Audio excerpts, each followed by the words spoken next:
오늘 저는 누가복음 1장 46절에서 55절 말씀을 본문 삼아서 한번 제목을 따라해 주시기 바랍니다. 마리아의 찬가. 마리아의 찬가. 네, 이런 제목으로 여러분과 함께 은혜 나누고자 합니다. 오늘은 대강절, 우리 주님의 오심을 이 성탄절까지 소망해 나가는, 기다리는 대강절 기간 셋째 주일입니다. 우리 사랑하는 우리 성도 여러분, 주님의 오심을 간절히 바라보면서 주님만이 우리의 유일한 삶의 소망임을 고백하고 또 기대하고 계시는 줄 믿습니다. 기대하고 계시죠? 네. 오늘 본문은 마리아가 침례 요한의 어머니 이 엘리사벳을 방문했을 때 받은 그러한 수태고지의 축사에 대한 답가에 대해 이러한 찬송시입니다. 그래서 이 대강절 기간 마리아가 어떻게 이 찬양이 터져 나왔는지 이 가사를 한번 생각하시면서 어떻게 찬양했는지를 좀 느끼는 마음으로 먼저 오늘은 본문 말씀 들어가기 전에 도입 영상을 보실 텐데요. 이 마리아가 이렇게 찬양한 것을 나도 그렇게 찬양하고 싶다는 마음으로 가사를 생각하시면서 그냥 부르셔도 좋고 마음속으로 불러주셔도 좋습니다. 짧은 영상 같이 한번 우리 주님을 찬양해 보도록 하겠습니다. 오늘 본문의 가사가 다 여기에 있습니다.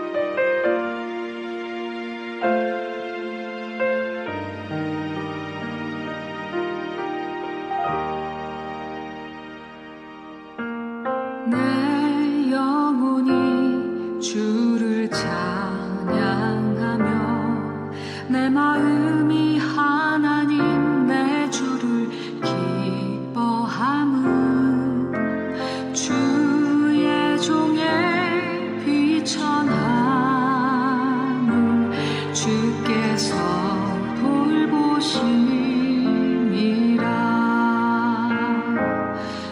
이제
하나님께 영광의 박수 올려드리겠습니다.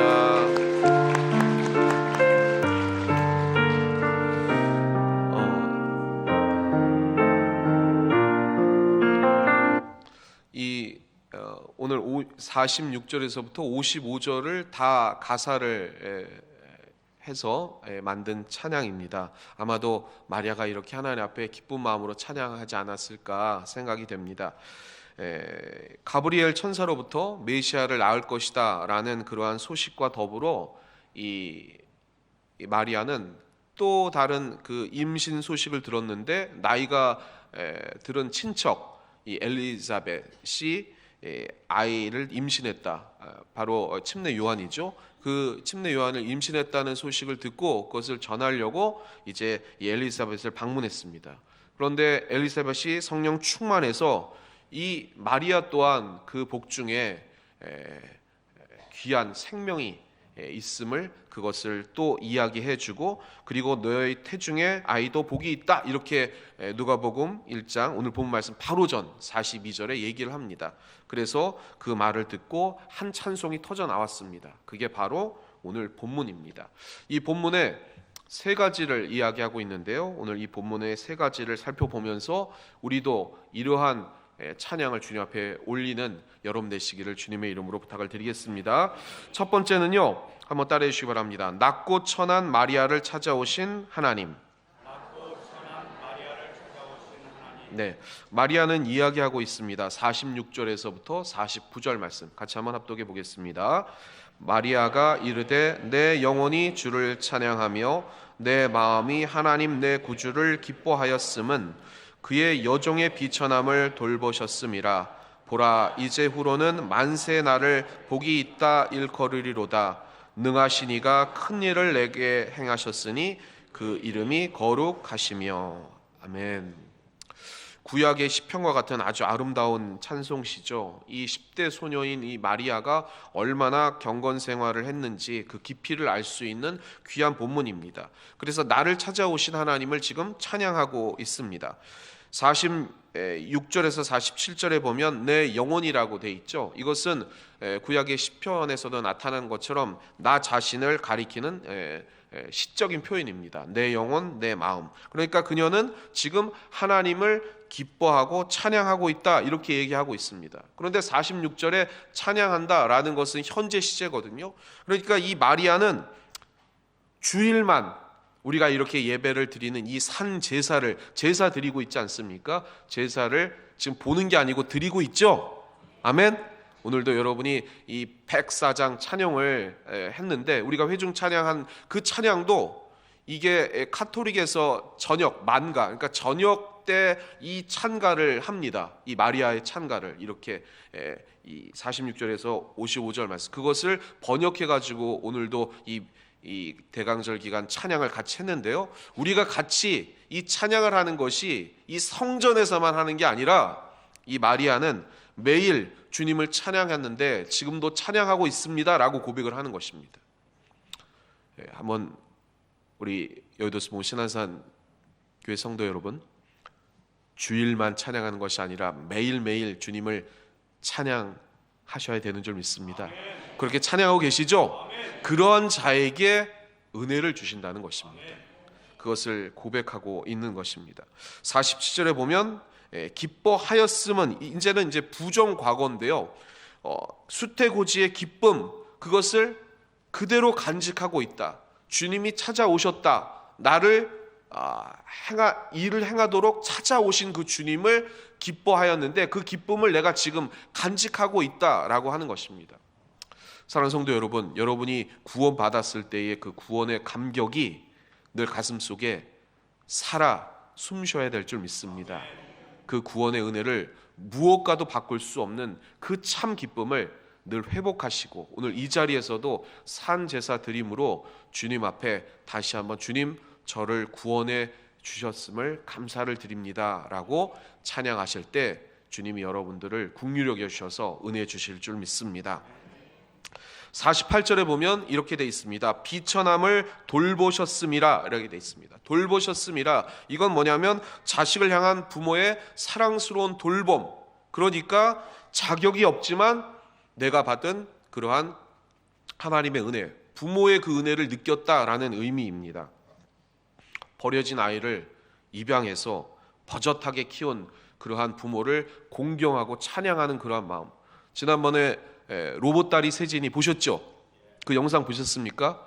자랑스럽게 자기를 키워준 그 엄마, 마음으로 낳은 그 엄마가 나를 어떻게 이렇게 키웠는지를 정말 떳떳하고 자신 있게 자기의 버려진 그 상황을 다시 한번 걷게 해주고 이렇게 사회 속에 간증하고 또 그리고 주님의 사랑을 증거할 수 있도록 키워주신 그 하나님을, 그 부모를 그렇게 자랑스럽게 얘기하는 것처럼 그 하나님을 자랑하고 있는 것입니다.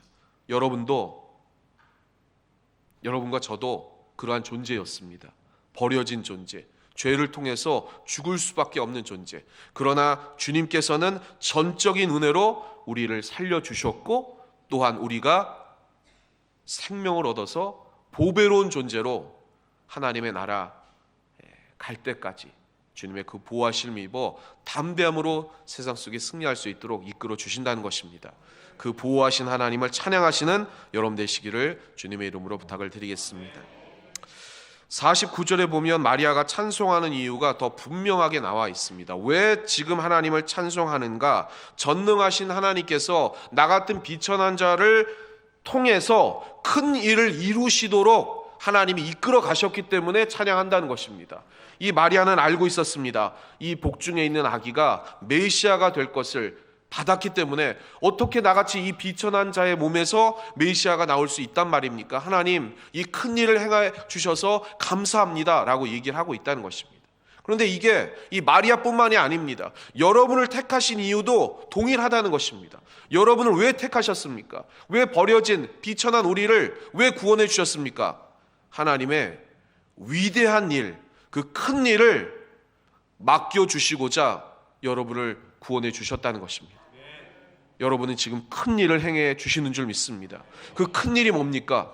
여러분은 큰 일을 하도록 이 마리아와 같이 부름을 받았다는 것입니다. 그 큰 일이 뭔가요? 그 큰 일이 뭐죠? 바로 한번 따라해 주시기 바랍니다. 천하보다 소중한 영혼을 구원하는 것. 여러분이 정말 하나님의 마음을 깊이 헤아리고 그리고 느끼신다면 지금 옆에 계신 그 영혼이, 그리고 이 세상 속에 있는 이웃들이, 우리의 이 백성들이, 그 한 영혼 한 영혼이 얼마나 귀한지를 여러분이 아실 수 있습니다. 그 영혼을 하나님의 전으로 올려드리는 것이 얼마나 귀한 것인지를 깨닫게 된다는 것입니다. 천하보다도 소중한 영혼을 향한 하나님의 마음을 전하는 것, 그것보다 더 귀한 것이 없습니다. 왜냐하면 그 한 영혼이 천하보다 더 귀하기 때문입니다. 그 귀한 사명을 감당하시는 여러분 되시기를 주님의 이름으로 축원합니다. 축원합니다. 두 번째인데요, 한번 따라해 주시기 바랍니다. 낮고 천한 인생들을 찾아오신 하나님. 네, 마리아의 찬가는 단지 자신만에 베풀어 주신 그 하나님의 은혜만이 아니라 더 확장된 은혜를 지금 이야기하고 있는 것입니다. 50절에서부터 53절 말씀 같이 한번 합독해 보겠습니다. 시작. 국률하심이 두려워하는 자에게 대대로 이르는도다. 그의 팔로 힘을 보이사 마음의 생각이 교만한 자들을 흩으셨고 권세 있는 자를 그 위에서 내리치셨으며 비천한 자를 높이셨고 줄이는 자를 좋은 곳으로 배불리셨으며 부자는 빈손으로 보내셨도다. 아멘. 50절에 보면 두려워하는 자라고 되어 있습니다. 뭘 두려워할까요? 하나님을 두려워하는 것입니다. 다시 말하면 하나님을 경외하는 자, 믿음을 가진 사람이라는 것입니다. 하나님의 일이 하나님을 신실하게 믿는 모든 자에게 나타난다는 것을 믿는 그 사람을 하나님께서 긍휼히 여겨주신다는 것입니다. 그러나 51절에 보면 마음의 생각이 교만한 자라고 되어 있습니다. 이것은 자신을 가리켜 비천한 자라고 말한 것과 반대, 대조되는 그러한 사람이죠. 어떤 사람입니까? 하나님 앞에 교만한 자입니다. 어떠한 교만입니까? 내 힘, 내 능력, 내 사고, 내 생각대로 살아도 이 세상 잘 살 수 있다, 이렇게 생각하는 자가 교만한 자라는 것입니다. 우리 사랑하는 성도 여러분, 여러분은 하나님 앞에 교만한 자이십니까? 아니면 두려워하는 자이십니까? 두려워하는 자 되시기 바랍니다. 하나님을 경외하시기 바랍니다. 하나님 없이 어떻게 우리가 살 수 있단 말입니까? 그 인생은 그렇게 살다가 하나님을 멀리하고 교만하면 반드시 사망에 이른다는 것, 그것을 알지 못하기 때문에 그렇다는 것입니다. 그것을 알려주시는 여러분 되시기를 주님의 이름으로 부탁을 드리겠습니다. 52절 53절에 보면 권세 있는 자, 부자 대비해가지고 비천한 자, 줄이는 자 이렇게 나눠져 있습니다. 누가복음 12장 21절에 보면 자기를 위하여 재물을 쌓아 두고 하나님 앞에 대하여 부요하지 못한 자라고 되어 있습니다. 교만하기에 지금 삶에 살아가는 재물들을 자기만을 위하여 쌓아두고 그것을 가지고 윤택하고 평안한 삶 살 수 있겠다 생각하는 그것이 바로 교만한 자요 자기만을 위한 부요라는 것입니다. 그런데 그러한 자를 빈손으로 돌로 보내시고 권세 있는 자를 내리치시는 분이 하나님이시라는 것입니다.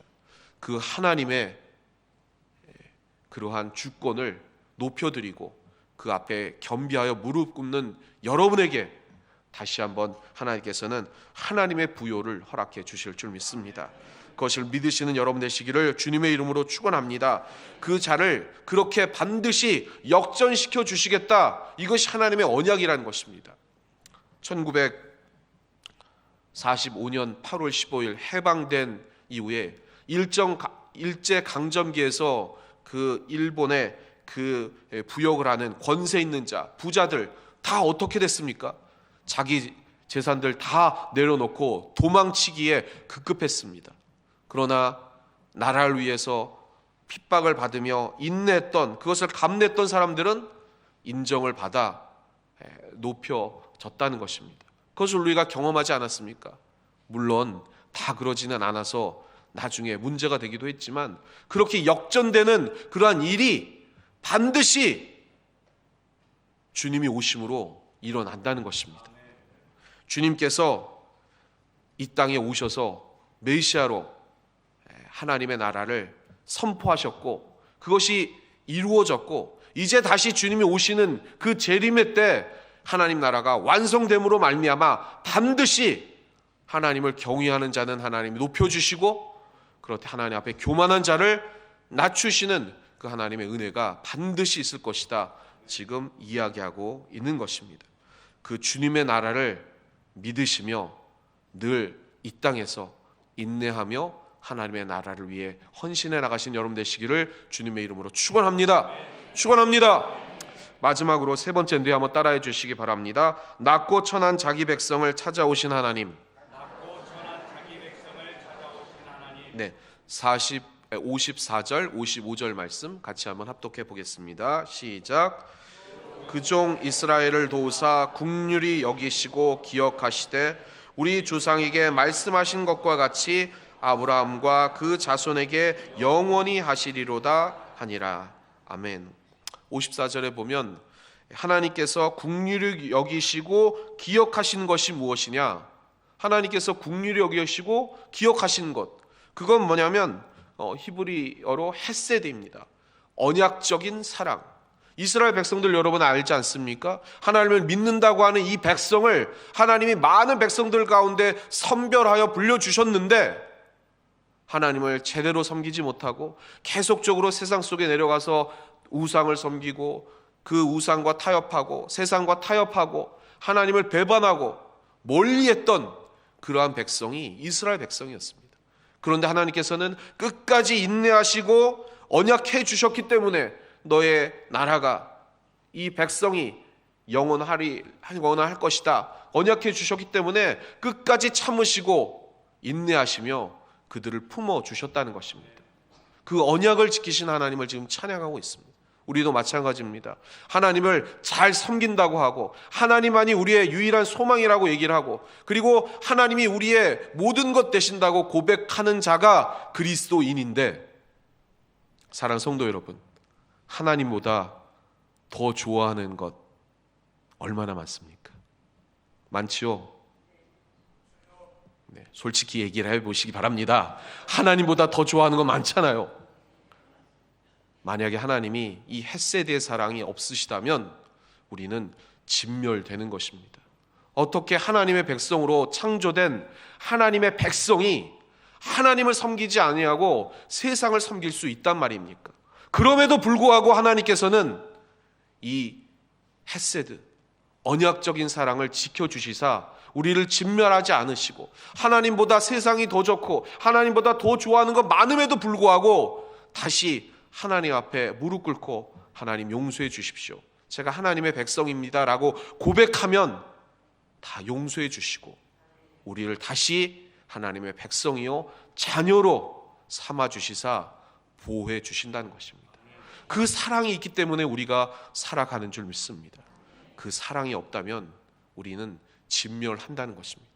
이 사실을 고백한 이 마리아의 고백이 오늘 우리의 고백이 되고, 주님의 오심을 기다리고 다시 주님이 하늘에 승천하신 후에 내가 다시 오겠다 하신 그 재림의 약속을 기다리면서 이 땅에서 겸비하며 그 하나님만 섬겨 나가시는 여러분 되시기를 주님의 이름으로 부탁을 드리겠습니다.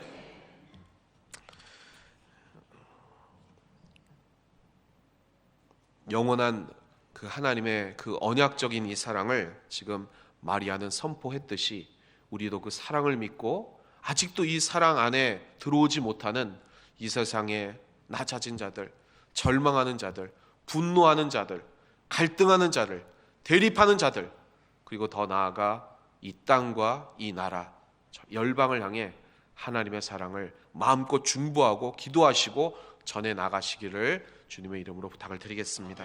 말씀을 한번 정리해 보겠습니다. 사랑하는 우리 성도 여러분, 마리아의 찬가는 우리에게 묻고 있습니다. 당신은 하나님을 두려워하는 자입니까? 아니면 마음의 생각이 교만한 자입니까? 당신은 권세 있는 자입니까? 아니면 하나님 앞에 비천한 자로 서 있는 자입니까? 당신은 줄이는 자입니까? 아니면 자기를 위해 재물을 쌓아두고 하나님께 대하여 부요하지 못한 자입니까? 오늘 이 물음에 답을 하시면서 말씀을 받았기에 기도하실 때 주님께서 여러분의 마음을 붙잡아 주실 줄 믿습니다. 예수 그리스도께서 이 땅에 오셨다는 기쁜 소식은 어떤 부류에게만 복음이 될 수밖에 없습니다. 어떤 부류입니까? 오늘 마리아의 찬가에 나온 오직 하나님을 두려워하는 자에게 복음이 되는 것이고, 하나님 앞에 자기를 낮추고 비천한 존재로서 하나님 앞에 무릎 꿇는 자에게 나타나는 것이고, 하나님께 대하여 부요한 자들에게만 이것이 복음이 되는 것입니다. 그러기에 여러분의 할 일이 있습니다. 이 복음이 제한되어 있는 복음이 아니라 무한한 복음이기에 이 복음이 우리에게만이 아니라 아직도 주님을 모른 채 저 교만한 자기 생각 가지고 자기의 능력 가지고 살 수 있다는 저 교만한 그 어리석은 그들 또한 소중한 그 영혼들에게 다시 한번 복음을 전해 나가시는 이 대강절 기간 되시기를 주님의 이름으로 부탁을 드리겠습니다. 세상의 가치에 종속되어서 세상을 섬기는 삶이 아니라 하나님을 두려워함으로 말미암아 하나님 나라 가치를 위해서 살아가는 저와 여러분 되시기를 주님의 이름으로 축원합니다. 축원합니다.